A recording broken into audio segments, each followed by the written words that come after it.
আমরা সকলে আমাদের যে বাবা বলি না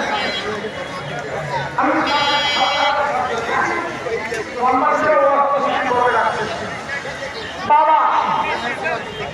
মূলত এই বাবা শব্দের কথা কি আরবি ভাষা এই বাবা শব্দ পুরানো ভাষা হচ্ছে মাথা দিয়া না উড়ে হবে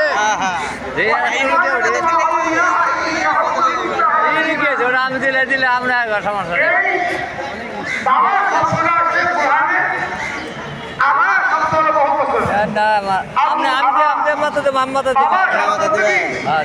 বাংলা হলো দরজা বাংলায় কি অব্যাহত রাখবো দরজা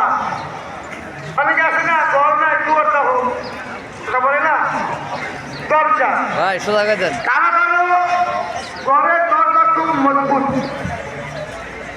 আর ঘরও মজবুত আপনি যখন আপনার ঘরের মধ্যে কোনো কিছু আসবে না ফাঁকা কিছু নাই তখন ইচ্ছা করলে তারা মাত্র করেন নাও মাত্র কিছু নাই আর যদি ঘরে ঘর সম্পদ থাকে তাহলে ঘরে দরজা লাগাইবে দরজা লাগাইলে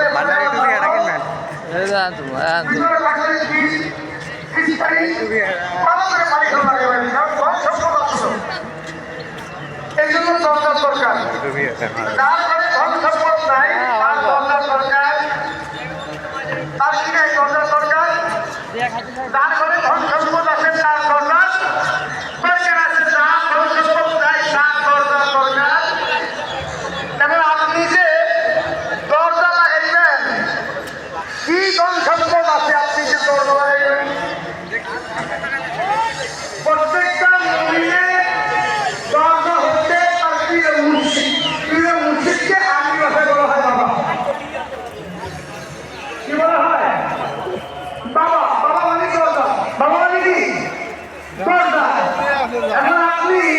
এই দরজা দিয়ে কি হিফাজত করবেন আপনার ঈমান আকীদা ইসলাম আমল হিফাজত করতে হলে কি প্রয়োজন দরজার প্রয়োজন এই দরজা আপনি আগে বলা হয় বাবা আরেকটি বিষয় হতে গেল ফতুয়া আলমগীর প্রথম আমাদের মধ্যে আসে আলবাবু জিয়ারতুল আজম এটা জিয়ারতের অধ্যায় এই বাবার শব্দ অর্থ একটা অধ্যায় একটা বিষয়বস্তুর উপরে আমরা যে পীর মুর্শিদকে বাবা বলি কিসের কারণে একটা বিষয়বস্তুর কারণে কি উনি আমার মুর্শিদ আমার ঈমান আকীদা ধন দৌলত সব কিছুতে কদমে অর্পণ করেছি এই জন্য উনি আমার বাবা